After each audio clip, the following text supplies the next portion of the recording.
My name is Claudine Ullman, actress, improviser, and all-round hustler, and you're listening to the Big Time Podcast, my chance to speak to industry greats, movers, shakers, and game changers, people who are making waves and setting standards. Who are they? What inspires them? And what do they have to do to hit the big time?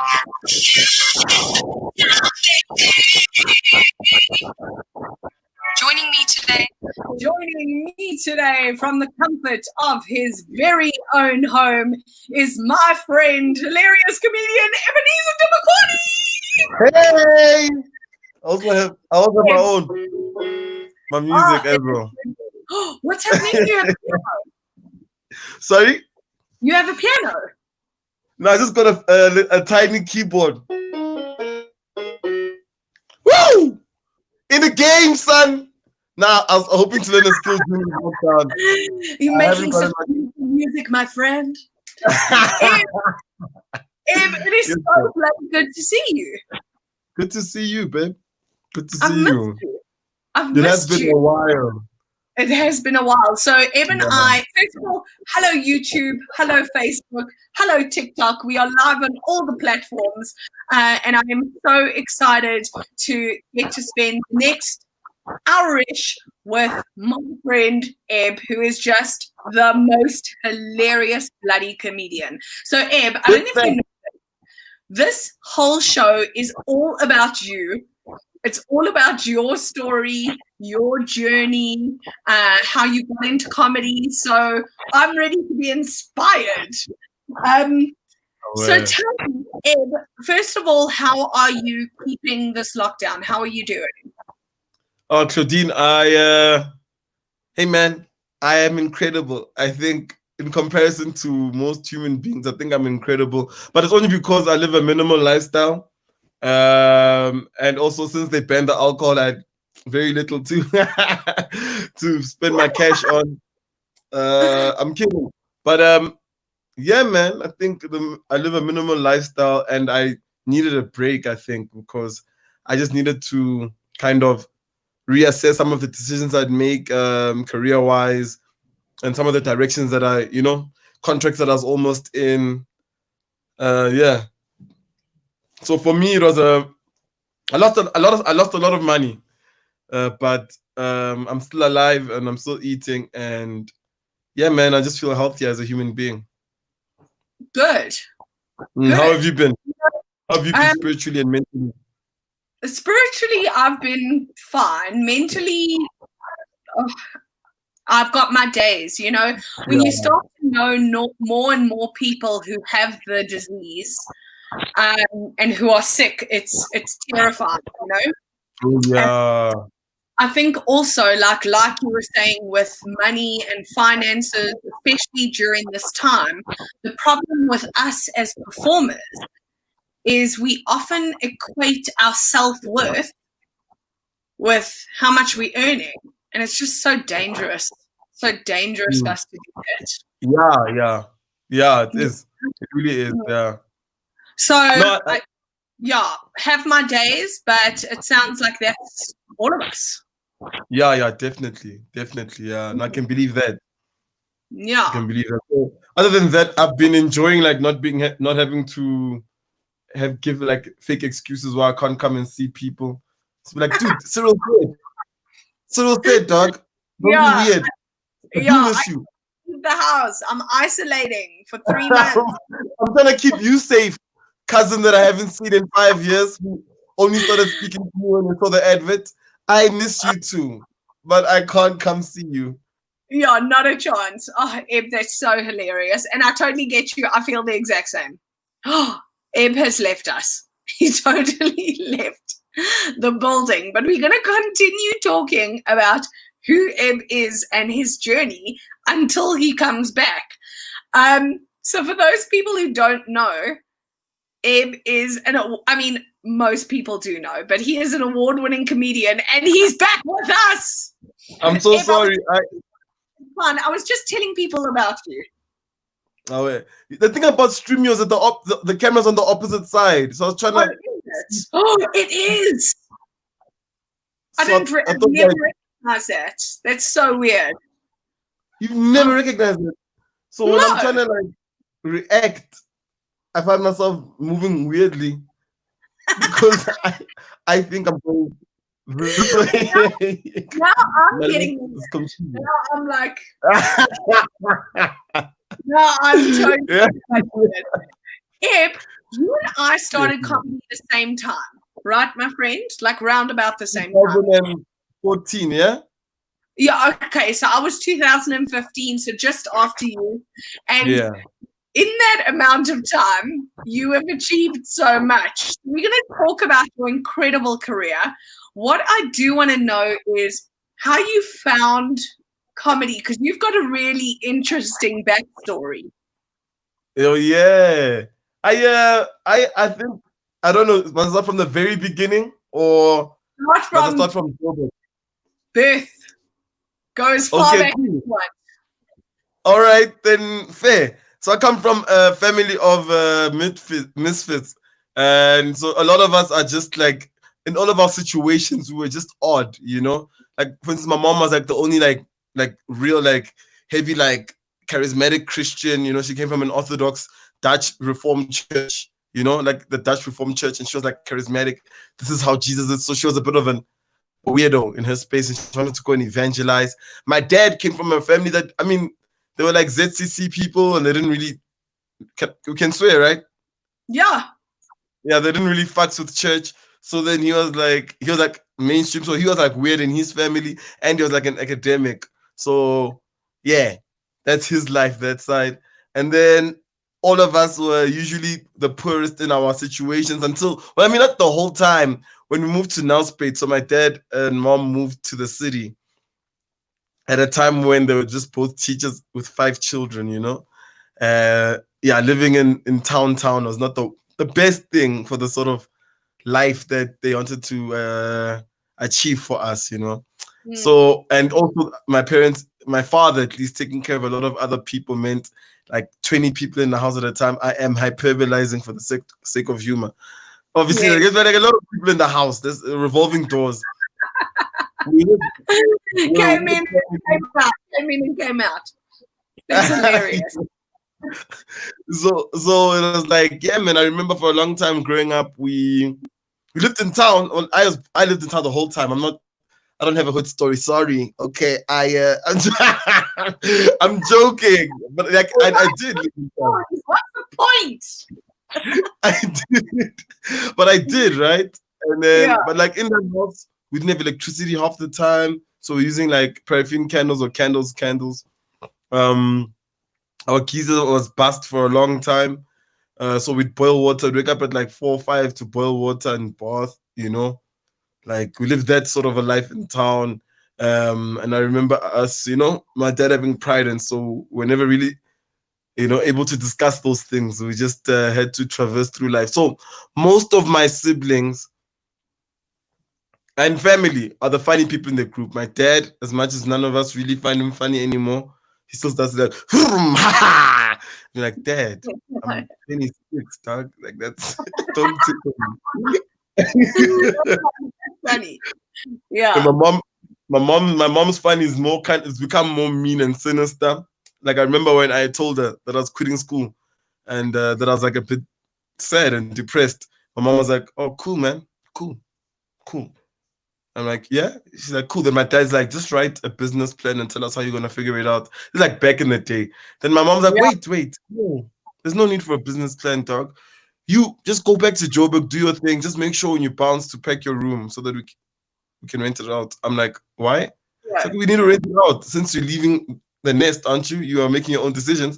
I'm like, what? I mean, I need your support. Nah, nigga, I only know one man. I only know one man in this house who's able to make his own decisions without consulting anybody, and that's this man here to my left. You see how streaming was weird? But to my left, it's to her. And essentially, and you know, like that, she's that sort of funny, and I laughed, and I was like, geez, I'm going back to school. I dropped out the next year again, right? But yeah. So then that's my mom. Did your parents want you to, like, what were their expectations for you? Did they want you to, like, get involved in the church?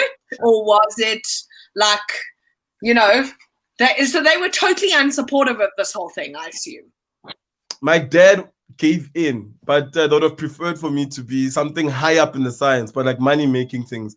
So then I already heard them. I'd already kind of made them give up when I went to evangelize, and I was starting to say things like, "Oh, I'm just gonna go teach and serve God through that." And they were like, "Why, nigga? We're getting old, dog. Like, it's supposed to make it now." This life already. That's so. And that was the weirdest thing because they were like Christians, so that you could see they were like kind of sad, but they couldn't like say no. You know, they were like, so crazy. So this is how many years ago? This is me quitting school. I had already started in 2014 May. Me officially quitting was in December when I started getting a bit popular. And I thought that just being popular in the game means racks, you know? So then I'm leaving, making it's so funny. It's so funny. So this is so hectic. So you come to live in Joburg by yourself? Yes. I mean, I lived there. I had a bursary in 2014. I was teaching. And then in 2015, when I went back to school, because I quit, right?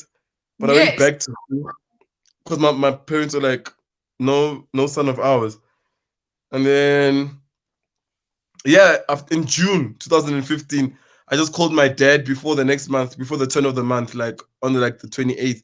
And I'm just like, I was very mean to him. Like, I feel terrible. Because he was the one who was like, I support you as your mom, dude, you know?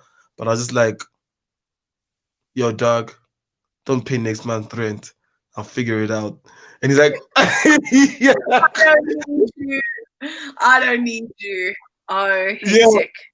And it was terrible but in my mind at that point, I was so depressed, like at the prospect of, because I told them that I'm a bit, it's making me particularly sad, like having to follow this thing that I've got no passion for, and it's making me sick. It was making me mentally sick, and I was considering things that were kind of dark, you know, in terms of where my life was and ending it. So then, like for me, after having told them that, I thought that they would be like, yo, okay, dude, let's just do whatever we can to support you. Yeah. And then I'd forgotten. But in all that time, because I was very selfish, you know, and as I've grown older, I realized, no, man, I'm the one that switched up on them. I'd already had this fight in like grade 11, matric, that I was going to go study drama. I'd already had the fight. But then, so when I switched up on them again, when I told them that I'm going to go teach, you know what I mean? Yeah. And then I switched up on them again when I told them that I'm quitting. So I was very unfair and I was very inconsiderate. Oh, this is not funny at all.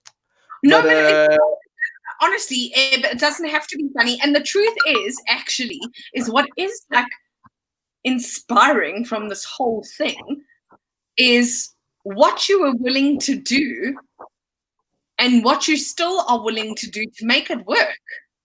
You know, a lot of people just say, yeah, cool, fuck it. You know, I'm not doing what I'm passionate about because, you know, I know I've got a stable salary as a teacher and I know my parents will be happy. And it takes a lot to defy your parents and go, you know, I don't care about your happiness at this point. What is right for me, and I know it in my soul.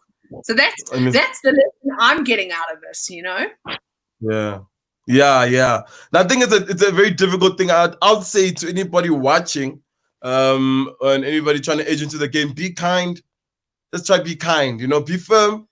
Like, don't give up on what your convictions are and what your dream is, but try to be kind as possible. You know, I think I just as a human to human, because now it's awkward in the house when my mom says things like, we always knew, and then her own friends are like, no, you didn't, Lucy. And I'm like, no, you didn't, Lucy. Always knew. We always knew. And their own friends are like, so funny. That's not what you said to us.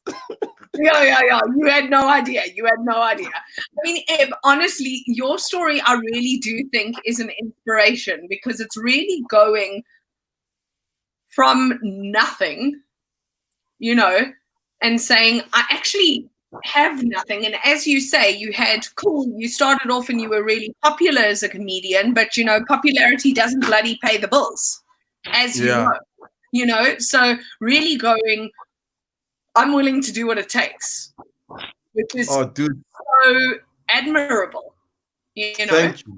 Thank you so much. It really is. And do you know what's so cool is like watching your journey, watching you climb the ladder, watching you achieve such amazing things.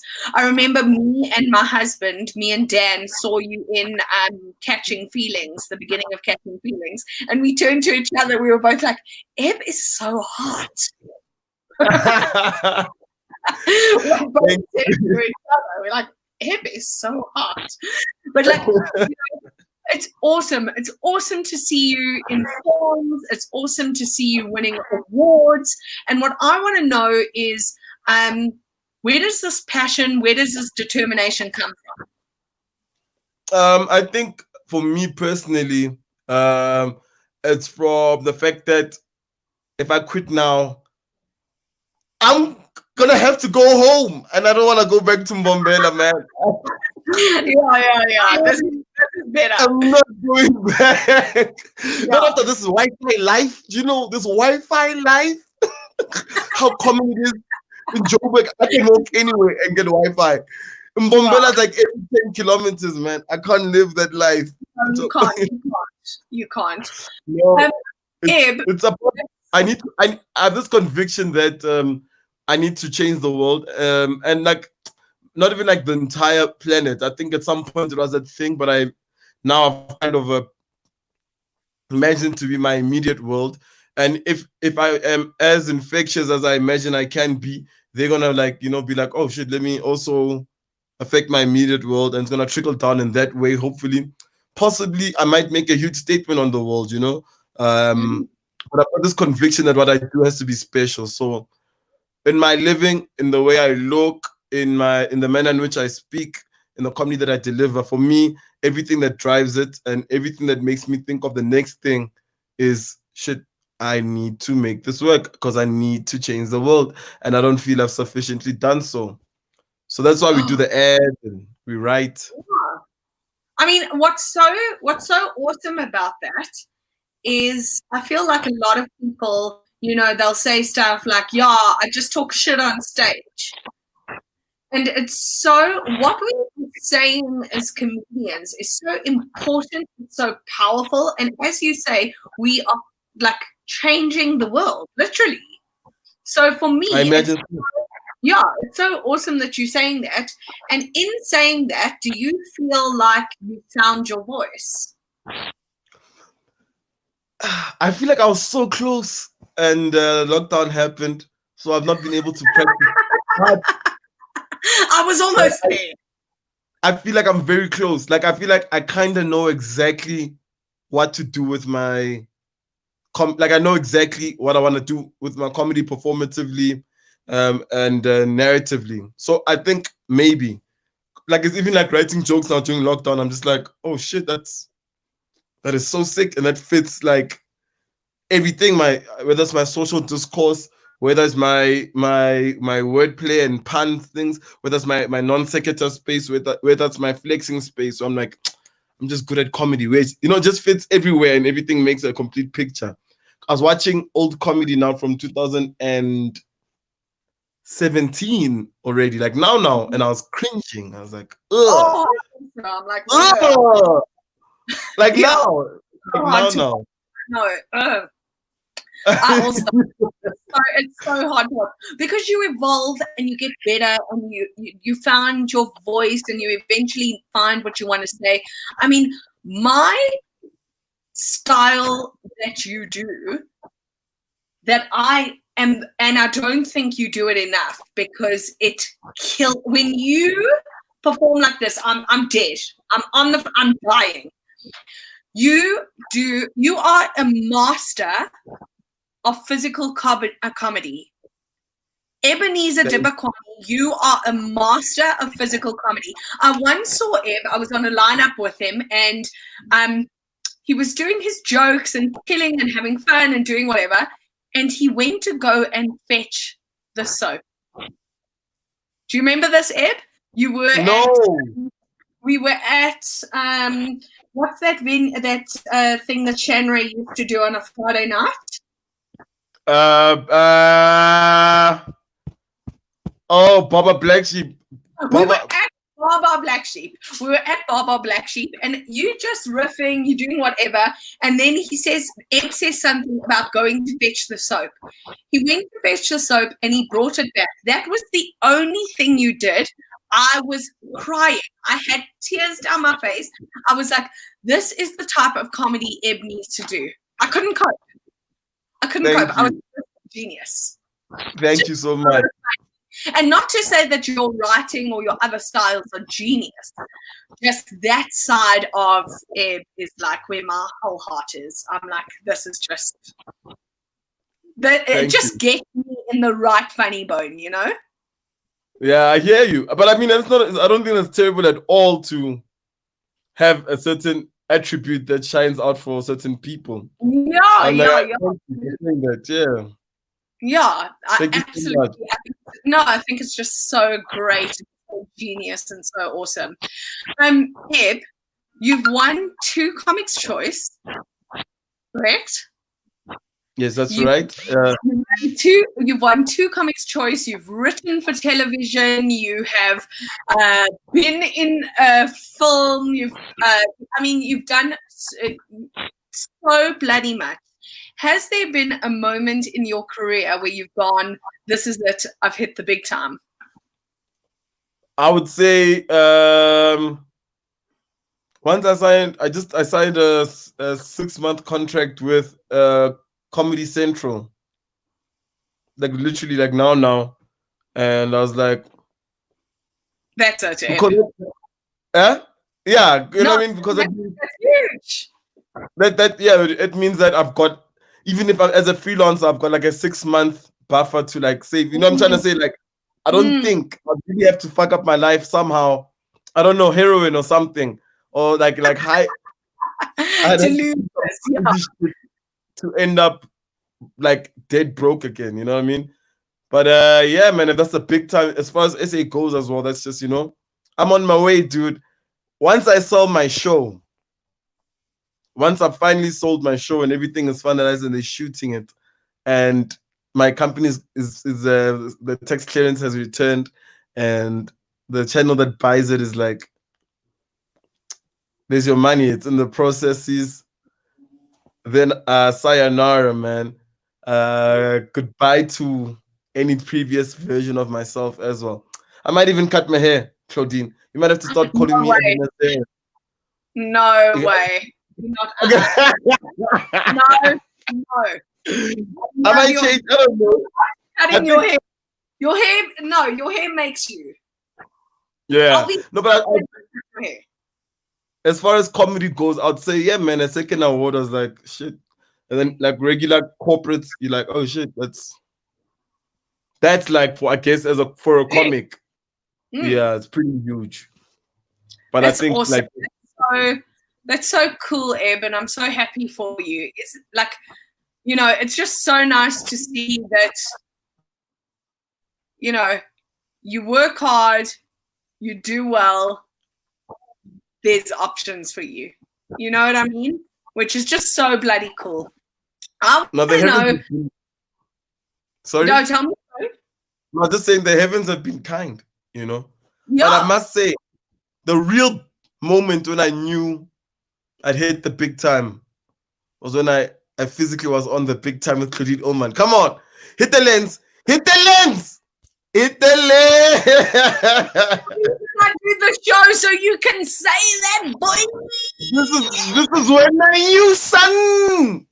Yes. I adore you because that is the whole reason I do this. Just so this is my big time, bitch. They never get it. Man, they never get it. Something sad, but you know they don't mean it. You know, you Eb, you mean it. Eb, you're just so hilarious. Tell me, what is your future big time? Like, what are your big dreams, big goals, big visions? Yeah, dude, I just want everything that's in development to get bought. I've got like a show now that is going for awards and for recommendations and for funding. That's gone. We've already shot the pilot. No, we've already written and shot the teaser for it, and the Bible document is gone like last year. There's a show right now that I'm shopping and writing for now already. We haven't completed the full Bible, but our pitch document is quite dope. And the pilot was written by a friend of mine who's passed on. So we've already got people who are behind it. I just said, just give me time to flesh out the characters before I can write thumbnails for the other episodes. You know what I mean? Properly. But that's like already people are interested. So for me, it's like, yo, man. And when as well, like for me, the future big time is when I'm being called for my face and my brand, when I'm not being called all the time to play other characters. You know what I'm trying to say? Where it's people looking for me specifically, in terms of advertising, instead of branding. Yeah, man, brand. Of course, when my one-man show like hits the airwaves, man, and I think I'm gonna be able, by the time I shoot it, depending, I might be able to shoot it myself, which means that I'll have complete creative control. And yeah, man, I think it'll be something special by the time I shoot it. It's so cool, Eb. It's so cool, and I'm holding those dreams and visions for you. Thank you. I mean, they're gonna happen. They're gonna happen. That's so cool. Do you have like a specific like level? Yeah, I've got such big dreams. I go to bed at night and I dream about Saturday Night Live, and I dream about having my own show on Netflix, and I dream about doing Artificially Infeminated for Netflix. And, you know, I think we all just doing, like, I've got a life. Tell me if this resonates with you, Eb. I've got like a mission statement. And my mission statement, right, is I uplift the world, spreading joy and light by giving others the gift of laughter. And that's my mission. That's why I was born. That's why I came to this world. And if something doesn't fit within that mission statement, I don't do it. But I, like you, will do whatever the fuck it takes to get where I need to go. You know? It's like that level of hustle. Like, people don't realize, like, you know, they think, oh, okay, unemployed comedians. Like, yeah, we're unemployed comedians, but we're writing our own stuff and we're selling our stuff and we're going live. And, you know, we really are doing whatever it takes. And learning how to play music. Well, no. Shh. Okay. I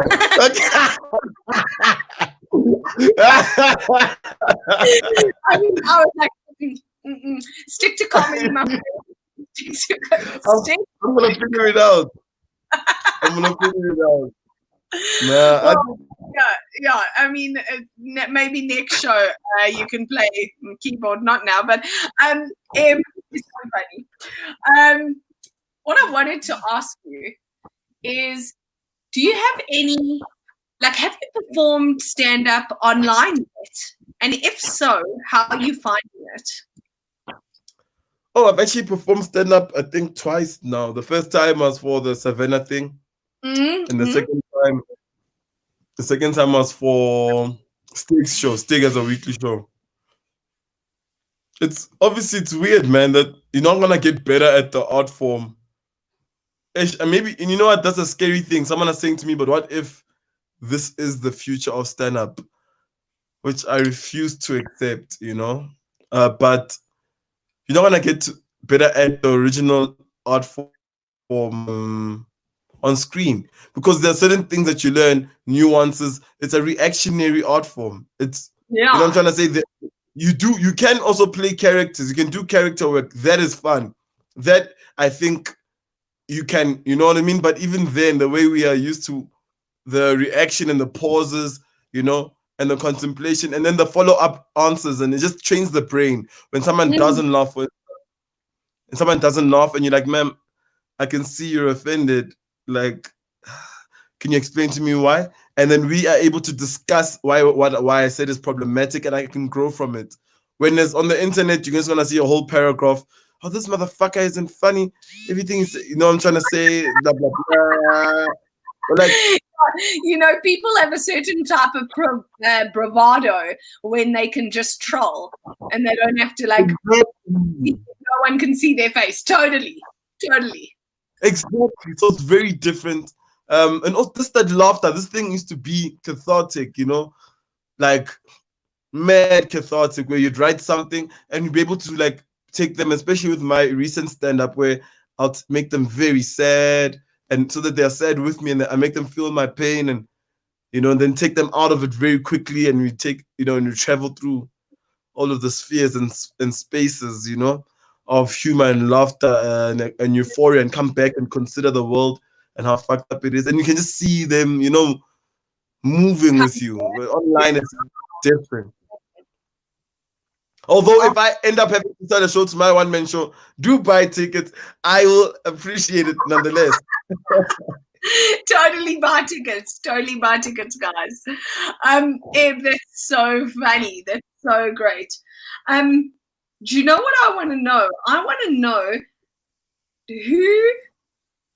who inspires you? Who do you look up to?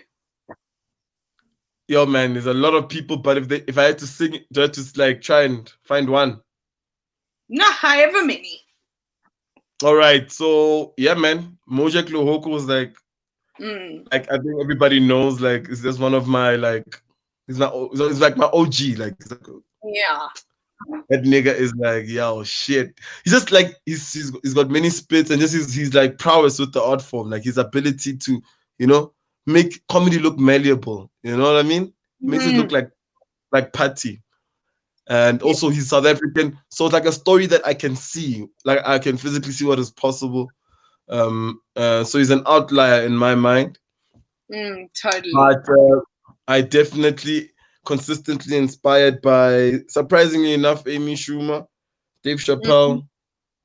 I just think that they are funny human beings. Like Dave Chappelle, like he's like God. Like I'm not playing him in the same sphere as Amy. I just think Amy was funny human being and always reminded us of the funny side of things, the quirks, the in between. She's always reminded me of that.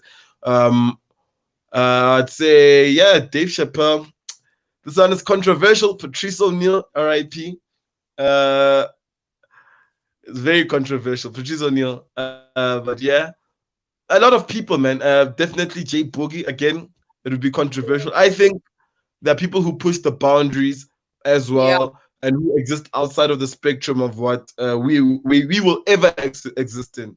Like if I say some of the things that Patrice O'Neill said or that Jay Boogie would say, I've got no real content to be able to make it hilarious, even simply because my mind is not framed by those things. My generation isn't framed by that world at all. You know, I grew up in a school that had anti-bullying campaigns, and not for like punches in the face, like teasing.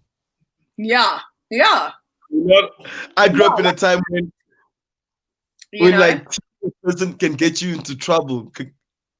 You know, growing in high school, we called Penryn. We had this whole campaign that we also wrote, kind of called a Disica, which is a diss, like no diss, and then place of no disses. That was our nickname. We weren't allowed to diss. We got in trouble. We got demerit and detention.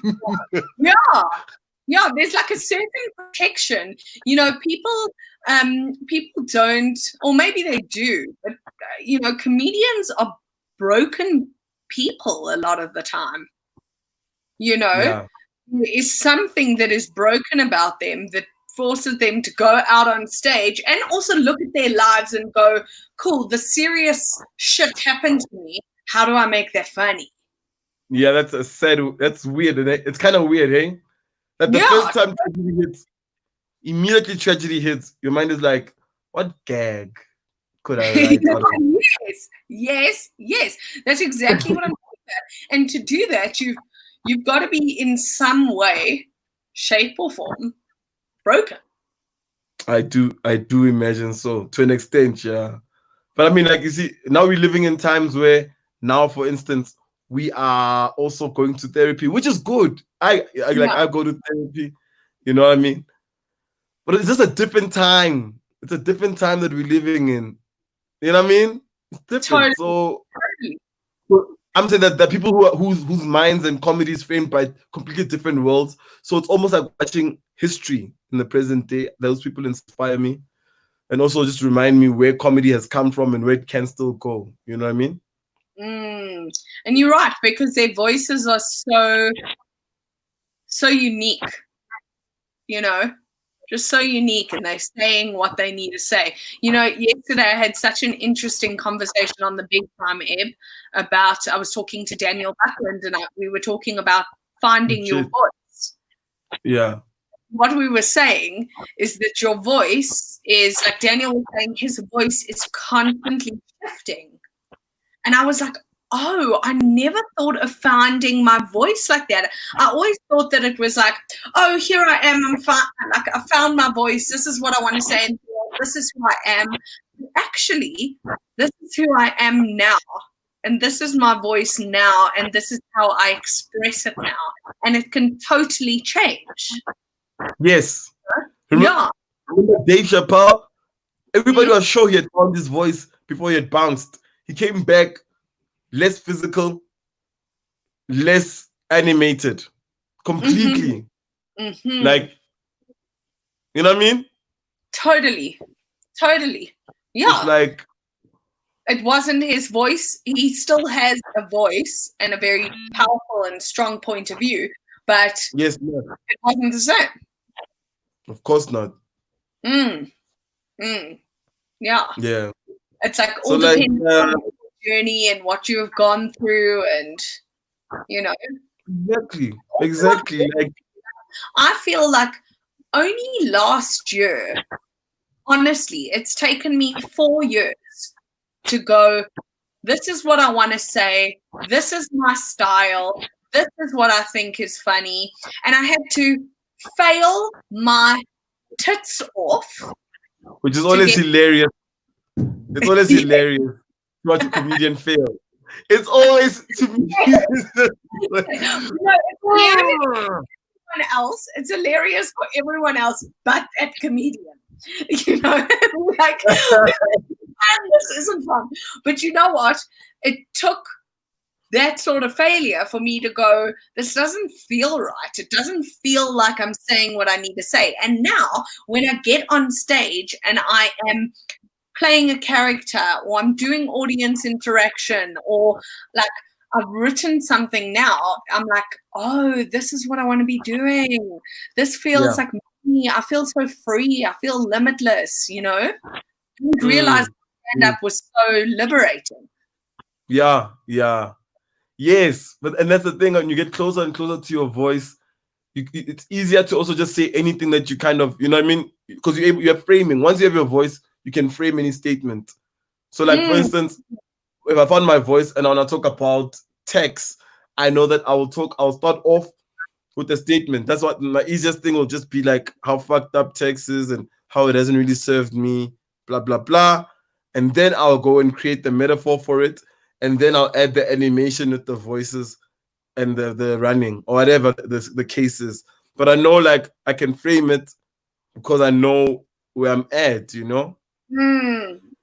Like, for instance, have you ever heard the saying, Sebenza girl? Sebenza girl? Work, girl. Like, work, girl, work. Get that money. I got in trouble for saying that recently. You know what I mean? Why? I got in trouble. I know, because it's an uplifting statement. But my housemates were like, they were like shouting at me afterwards because I told the cleaner lady. And you know what? I just I'm telling you. And then If you're saying it to a friend, you probably work, girl. I mean, I would, okay, totally offensive. And after that, I can go into the message. For me, then I go into the message. You see, the context of living and your LSM decides what even a complimentary statement is to you. And that is why we need to fight towards equality, guys, blah, blah, blah. Then I get on to the next part of my joke, right? Because you see, the message comes between, I wedge in my message. So I'm trying to find the camera. I wedge my message in between the funny initial statement, and then I go hit the rest of the joke. Like I found that, like, now. Like, and exactly, that's your style, that's your structure, and it like comes easy to you and it flows. What I want to know is when are you releasing your one man? And what is it called? Where do we see it? How do we get hold of it? I need to shoot it. So I was supposed to shoot it. I almost shot it. And again, like lockdown. Have you done it live already? No, I was supposed to shoot it. I haven't even done it. I've done pieces of it. I haven't done the whole show. Yes, because I was like, I haven't heard about it or seen it or. I was gonna do it after my first week's run. I was gonna do a week's run, and then I was gonna shoot it on the final day of my run. Oh shit! So, and obviously lockdown fucked with that whole plan. I was actually supposed to shoot it with Black Sheep, so the same company. There's a lot of companies. So what's happening? You now obviously you've got to wait for an audience. Got to wait for an audience, and also I have to get back into practice. And also, again, like I said, I'm almost glad I didn't shoot it at that time. I'm almost glad I didn't shoot it at the time, because my mind is in a different place, and just there's so many things that that we're gonna do when it's done, and there's so many things that we can do in the meantime. For me right now, I'm just practicing my pen. My pen is getting much heavier, like Well, that's actually what I want to know. Are you finding it difficult to be creative in lockdown, or is it flowing? Is it coming to you? I would say that not living life makes things kind of weird. Because I'm in my room most of the day. I'm in my room for a minimum of 5-6 hours a day now. I mean, and that's outside of sleep. You're staying alone? No, I stay with Taviso. Oh, you and Tab was on the show the other day. You guys could have been on the show together. Okay, amazing. Okay, cool. So you guys, okay, that's so great. That's awesome. Can you hear me clearly? Now I can. Okay, yeah. So, yeah, man, I don't think the creativity is stifled necessarily, but it's weird to try and draw inspiration. Nothing new is really happening. You kind of have to like chill and just either have a new idea, like story structure, and then be able to tell an old story in a way that's never been told, or go like a bit like fantastical and just create some sort of scenarios and be a few characters and say like, oh, what is a new way to meet a girl, and what is the most awkward space to have met her, and what is the most different way for them to travel together for that rom-com, whatever. Yes, yeah. Or sometimes it's literally just when I say my pen is getting heavier, my ability to put together ideas, though, especially I was writing for a few people. A few people have like sent me in to write for them and help, and like I'm able to pick up concepts and expand upon them very quickly, and see the scenes. Like I'm just getting better at it, skill-wise, not creatively necessarily, but skill, because writing is also like very much a skill. Yeah, totally. And I think the fact that you are experiencing this during lockdown, bloody great. Because I've got days where I'm like, what do you mean I'm supposed to get up, get dressed, have a bath, wash my hair? Like, even that seems too much for me some days. So like being creative is like, like you know, we've got such big plans and dreams and goals, and it's like this global pandemic is just hard. It's hard. I can admit to that because I don't really leave my bed. Like my desk is over there. I'll have to stretch for it. I mean, I'll just like put one foot on the floor, and my laptop stays like on the corner of the table. My keyboard's like next to me on the bed. You know, Yeah. I'll show you, but it's a mess. Like, yeah, I literally. We do not want to see your bedroom, Ed. Yeah, it's not. That white background is absolutely fine for us. It's the safest part of the background. The only thing that hasn't been. Please do not show us anything else. What I do want to know from you is I do want to know what are plans during lockdown, post-lockdown, besides for, obviously, we've discussed your one-man show, but is there any big projects coming up? Anything you're excited about? Yeah, I was supposed to shoot a short film, and I'm trying to remember which one. I had but like it doesn't matter. I am though writing and acting for a new sketch show. It says a new sketch show. It's gonna come out. I don't want to give too much. So we're supposed to start shooting then, but MTV was like, no new jobs right now. But obviously, it's already commissioned. The show's already commissioned. And yeah. So I'm excited about that. I am also just excited to be out pitching and working again. I suppose stand up, man. That's the biggest thing for me. That's the biggest thing. The stand up. I am coming out different. And also I'm gonna get to see an old friend of mine again. That's also huge. This lady, Claudine Ullman. So I mean, just major things after coming, my friend. I know, I'm excited. I'm so excited. The last thing I want to know from you is if newbie comedians are on here and they're watching and they go, you know, I want to be exactly like Eb one day. I want to be in sketches and writing my one-man show. What advice do you give for people who are just starting out? Oh, yeah. So for anyone who's still starting out at this point in time and imagines or wants to see themselves become that which I am, my biggest advice to you is give up, because you will never arrive. I'm joking. No, man. Just be persistent. Not joking. Not joking. No, be persistent. And be willing to fail, first of all, and also be willing to be disliked, because I think our biggest failure as comics is that we attempt to please everyone. Like comics on stage, a lot of the time we want to please both the audience and our comics backstage. We want to make the audience laugh and then come back and get handshakes and then go and also make SABC happy, the corporate life people happy. Yo, man, understand that not everybody's gonna like you. Be persistent, and it's gonna be painful half the time.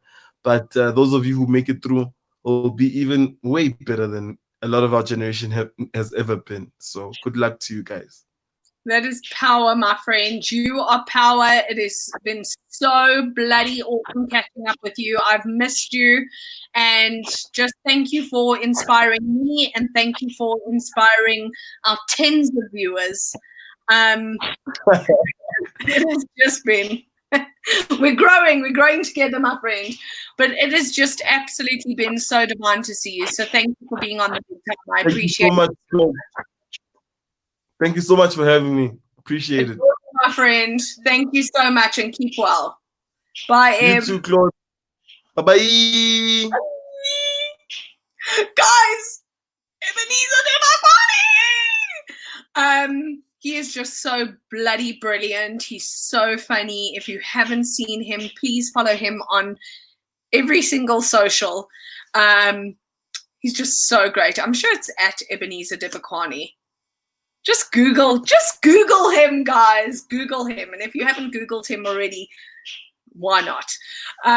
Guys, that is another episode of The Big Time Down. If you are enjoying the content I am putting out, hit that subscribe button, kids, and follow me on Claudine Comedy on all the bloody platforms, YouTube, Facebook, TikTok, and join me tomorrow night, evening, whatever 5 o'clock, whatever time that is.